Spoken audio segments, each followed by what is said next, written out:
Okay, welcome to the third of three town hall debates on Pocatello Vision 12.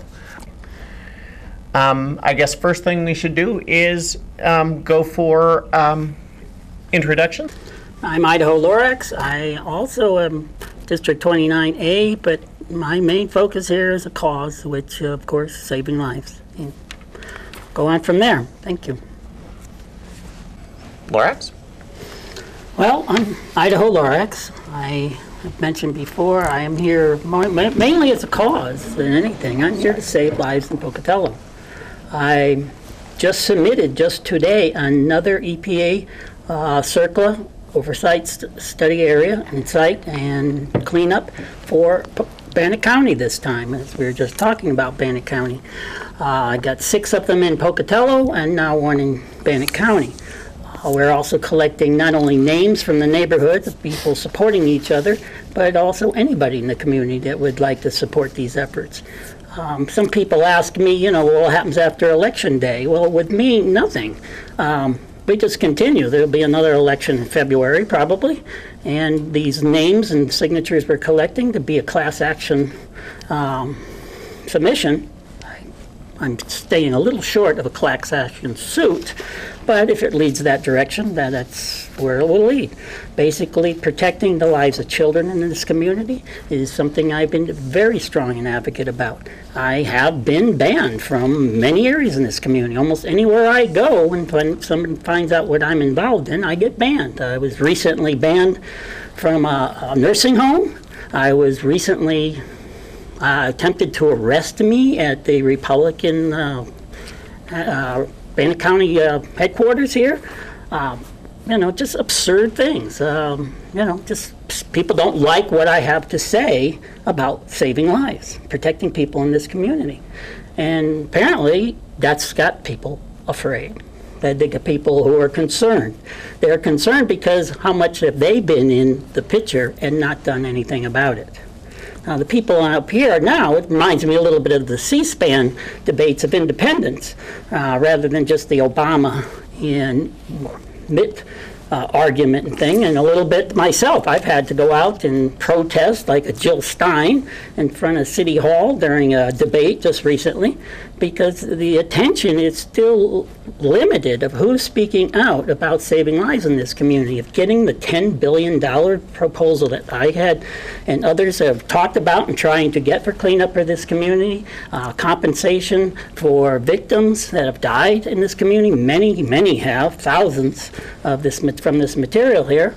Also escrow accounts, money that's put in for those who are living now but have reoccurrence of cancer or get cancer. What are we doing to protect our future, our children? We have schools here that have been, I've watched it, I've seen it, and what can I do? I can just say, please don't take down the uranium signs. Please don't be here. Please don't disrupt this site. You know, this cooperation here is, well, we can't have people in hazmat suits going working for the city in the neighborhood because that will alarm the neighbors. Well, all the neighbors have this material in some of these areas. Of course it would alarm them because we're not doing anything to protect the children and the residents in those neighborhoods. The school district is another area I am still banned from. I have to get through special permission, which I've gotten, and to share with the schools. But now I got other land that's one of these oversight study areas. There are hundreds, literally hundreds of children and adults, parents that have been on the site, playing in it, disrupting it, being exposed to this material, which will cause cancer. It's not a maybe cause. These are cancer-causing substances. This is grade school stuff. Uranium and those byproducts of uranium, the suite of uranium decay, are all causing cancer. Not just cancer, they irradiate your cells. Little beta particles and alfalfa particles. Oh, alfalfa, yeah. Sorry, alpha. I must be hungry. Anyways, this issue here is just keeps coming back, you know. Decade after decade, we have hearings, we get decisions, we get people to speak the truth, you know, share with them what this material really is. I've been asked to come back to this community to help them because I was here before, got it stopped. It's got to stop putting more of it on the schools and endangering children then, but it was supposed to be removed. It was not removed. The school district does not want to deal with it right now. They just want to divert and say, we have an asbestos problem we're handling. But we got uranium on the schools and kids playing in it, but that's not important, right? The irony here, the apathy to some people and others just plain afraid to do anything. They think this will disrupt their job at the school, or a teacher will, afraid that they might get fired. A person in the city or the county government, they figure, oh, shoot, I'll lose my job if I say anything. If I even sign this thing, I'll lose my job. The people who perpetrated this, the FMC, the Superfund side out there, that material, they've been gone for 13, 14 years now. We're still bickering on the few millions of dollars that they're offering to clean up out there, yet it's the same material there as here. But nobody mentions it. Nobody talks about it except the Lorax group and a few others. And time to time, a little inkling in the paper.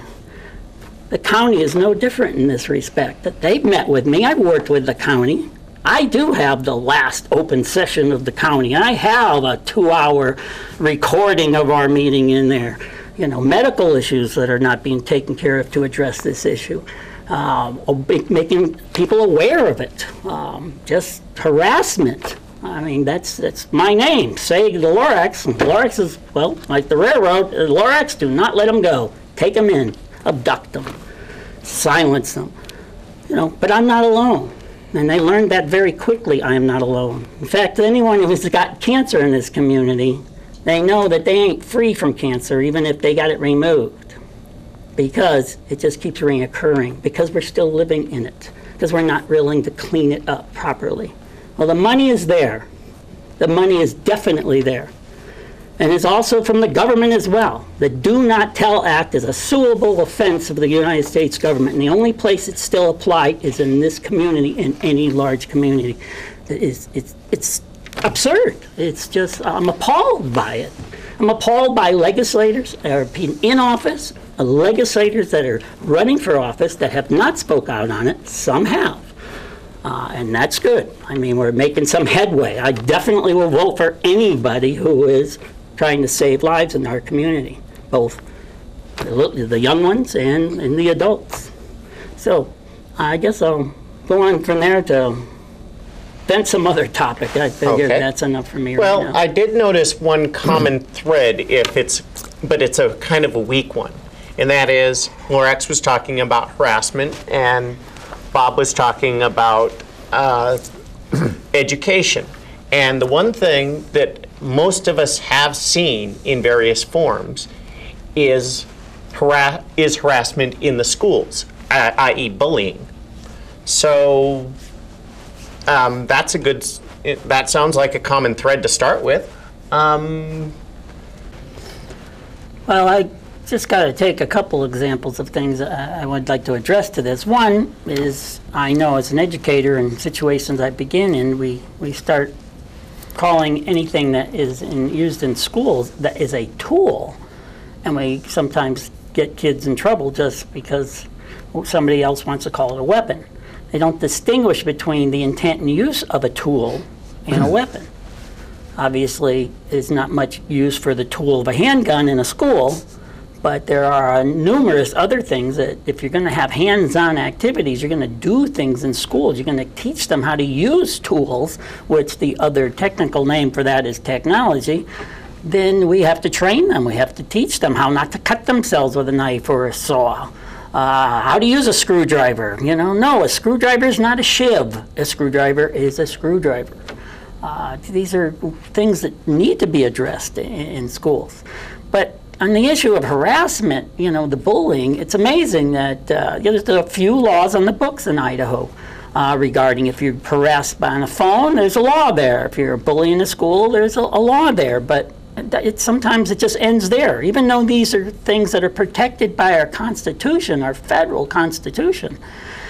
Sometimes they're lacking on what anybody will enforce in a community or the state of Idaho. It's a good thing that Supreme Court for Idaho, Justice Horton will be here, I believe next month here speaking at ISU.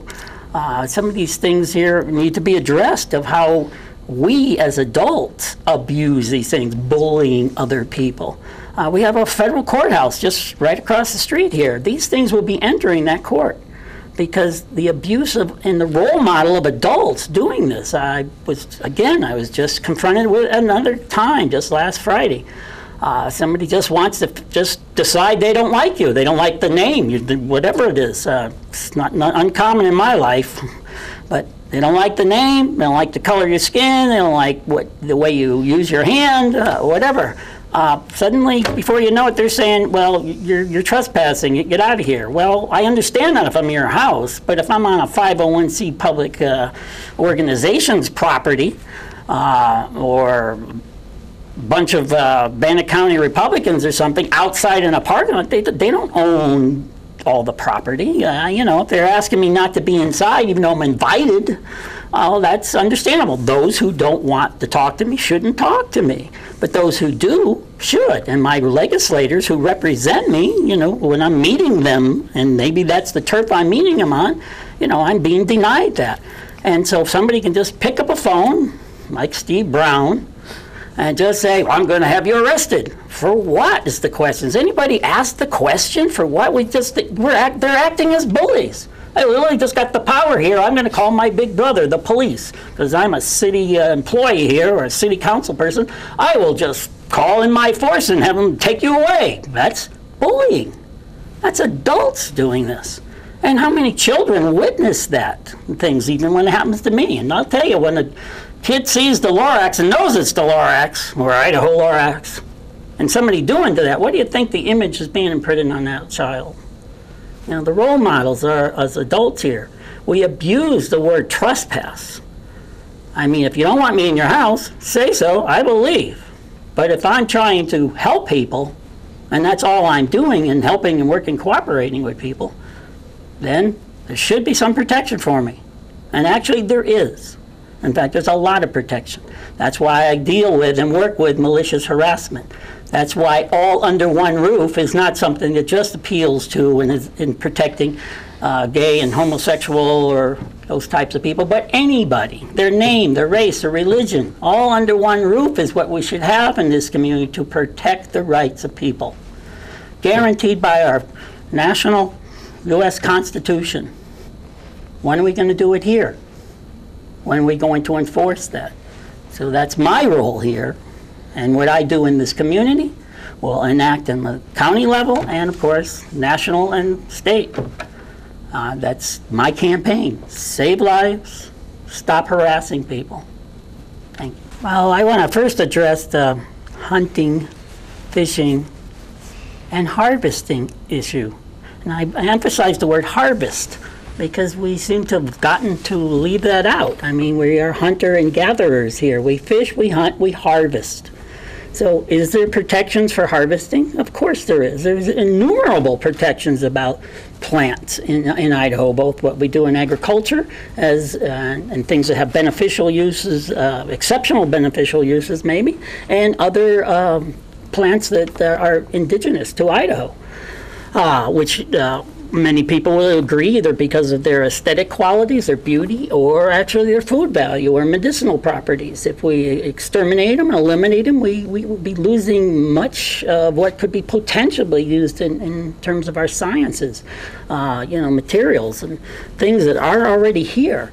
And in that respect, examining, what we're doing in terms of can we restrict hunting in laws and things like that, yeah, I definitely feel very strongly on that. In fact, there's one animal we all know of, except it works the night shift, and so we don't tend to see it very much, but it works very hard. In fact, our common phrase we often use, busy as a beaver. I mean, they work from morning or from evening to morning, and then they go to sleep, and then we're up.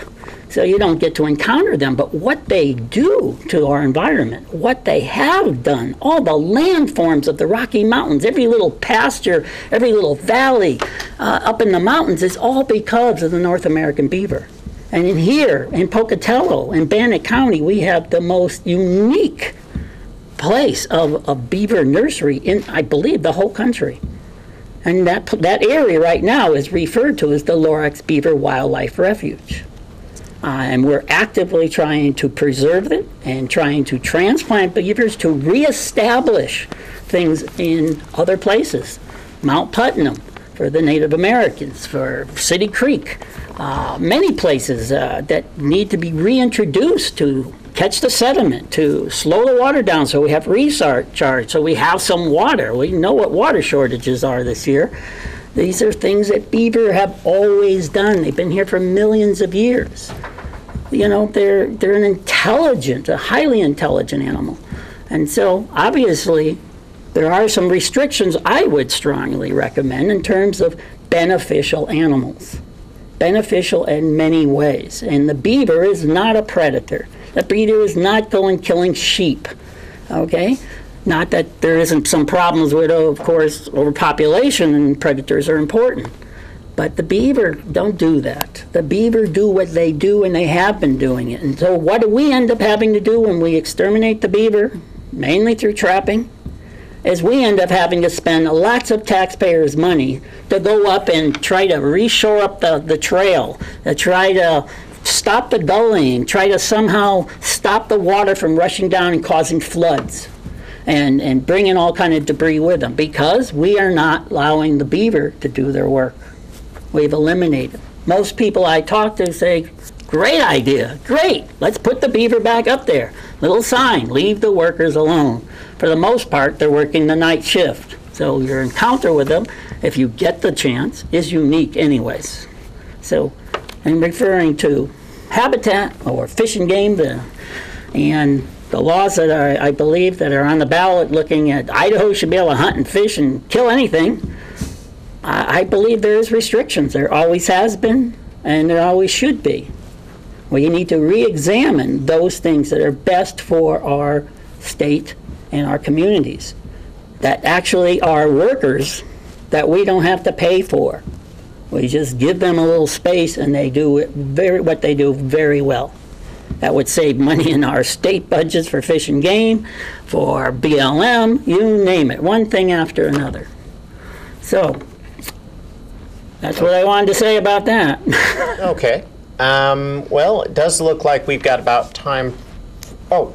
Time for one question? Yes, from the audience, please. I'm Annika Jordan. I'm from the Idaho State Journal, and you said you were running for County Commissioner seat 3. That is correct.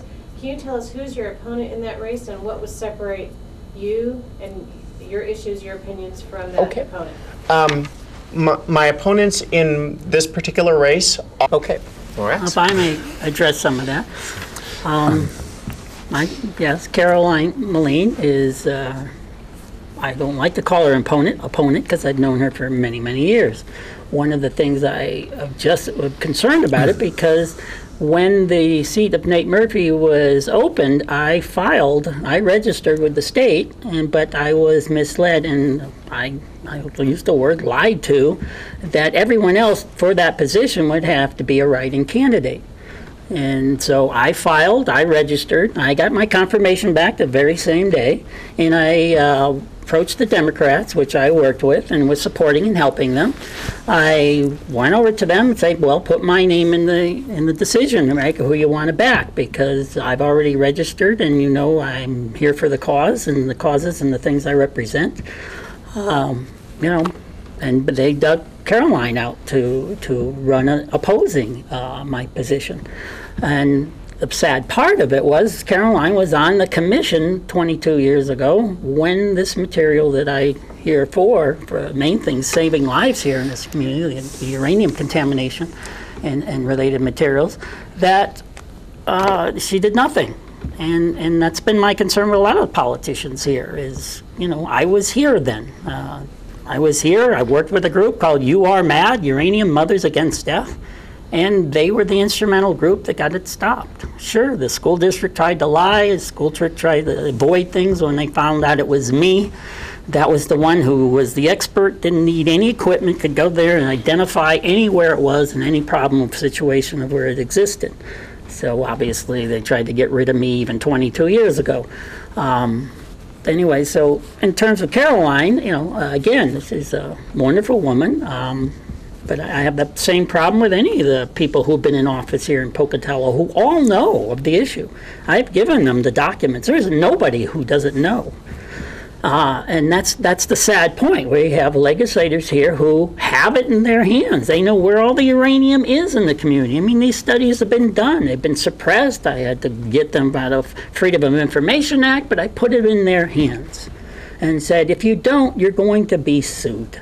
And that's part of the fear in the community now. There are people angry.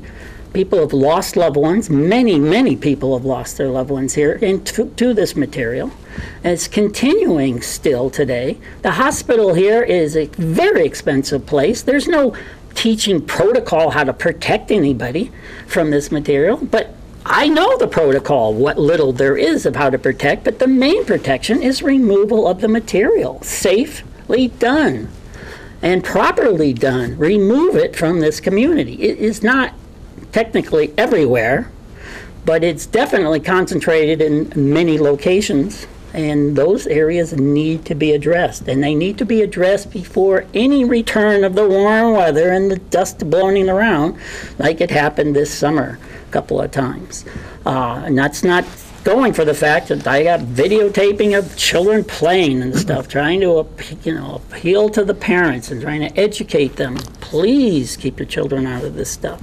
Please don't play. Adults too. They just don't want to believe because the propaganda in this community has been extensive. And as soon as I returned to this community, they started again. Have your house tested for radon. The test has been done. The original site is Soda Springs.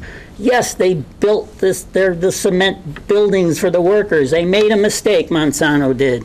And you can't contain when the decomposition or the decomposing or whatever you want to call it, whatever your basically background is, it will eventually decay into radon, which is a gas, and it will go into your basement and accumulate and give you cancer. But the thing is, it continues to go into your basement because there's so much in the wall of the material. Well, this stuff wasn't really built here with the material here. Here it was spread in our communities without informing the people who did it to make a buck.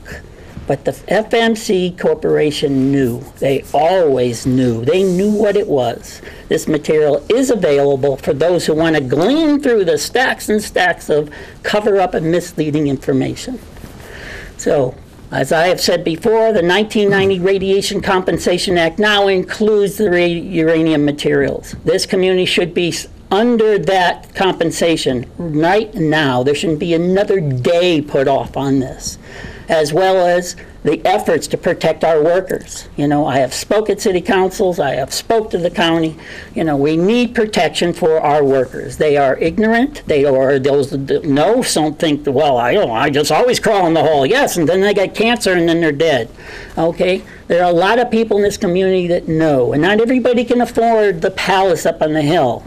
But again, if you want to know if you got cancer in this community, only point source detector radiation equipment in this state is at INL. And they do have it, and they can tell you exactly what's in you and where it came from and what its source material is. But do we have one here? Of course not. Do we even have a beta alpha detector that they'll let anybody use? No, nobody does. No one will get them for the workers here. Because, again, they don't want to raise the concern with the population. But you clean up this community with $10 billion of compensation and serious cleanup, you'll have a clean community, a community worth living in, worth having here, raising your children here, a sense of security in that. To let it go is just total absurdity. So there is, again, the Do Not Tell Act of the federal government's abuse, which is very easily suable. There is the Michaud Flats, the FMC Michaud Flats Superfund site here, which is still in action. There are the sites that I have connected to it, but try to get a politician in this community to put their name and say, hey, it's the same material here as it there. How come we're not getting any money? It takes people in our community to do it, and they're the only ones doing it, and they're not in office. And I'm the only one running for an office that actually has done it. And so, if you care about your loved ones, if you care about your children, this is the foremost thing in this community. Life. Life is all that's important. That's all that should be important. Life of our children, life of our loved ones, life of our animals and pets, because everybody has the potential of getting exposed to this material. If you are ignorant of it, where it is, and getting it cleaned up properly here, safely here. I've worked with everyone in this community to do that. And of course, there are those who have other vested interests which try to silence me and try to silence our group. But again, I'm not here alone, and it's growing every day. So join us, support whatever candidates you feel will do best to protect this community. And actually beyond this community, because believe me, the data I have goes beyond Pocatello. And as I mentioned, our newest one is in Bannock County that I've just submitted just today. So thank you. Save lives. Oh, wait a minute. I got one more quick little thing. Education. I hate having education label, but go by the side. Okay. I am an expert in project learning. I have worked with project learning all over the world and the country. And it's amazing where some people actually hired me because I came from Idaho, because some of the models out there originated here in programs even in Pocatello. To change the educational system is what I do. I mostly work with private schools, charter schools, people who are willing to change.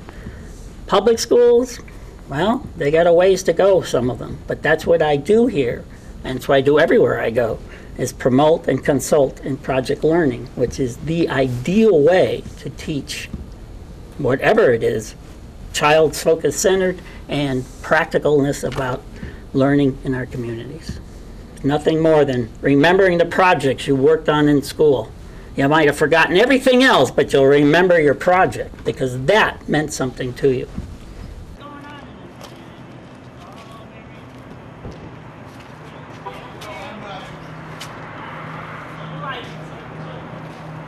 Hey, how's it going? Yeah, so far so good.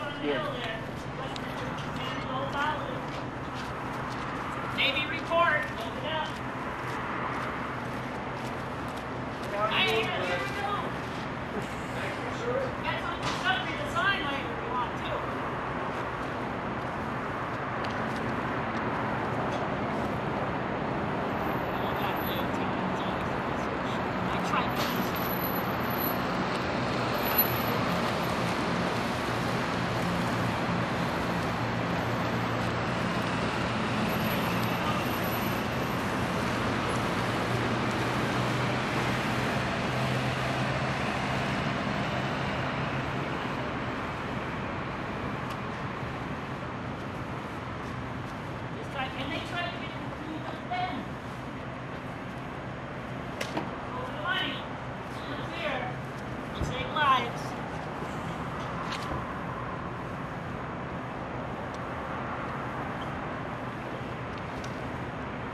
Why not?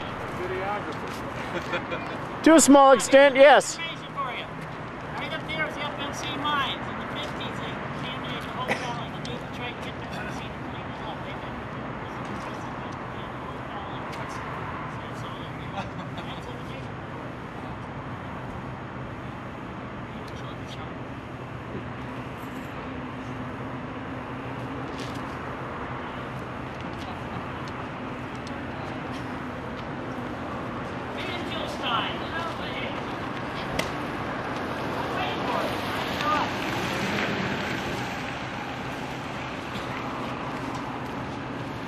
Hey, Donna.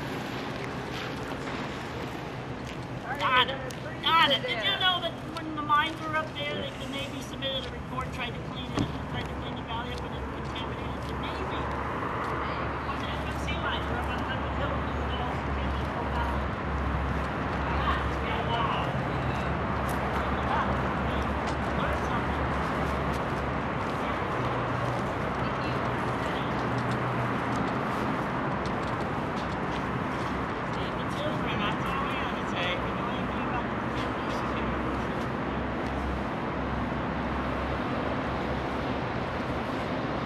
Hard to take something from a guy dressed like this. I could be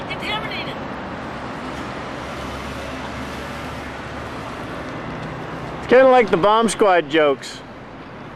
If the person in this t-shirt is running, I would suggest you get in front of him.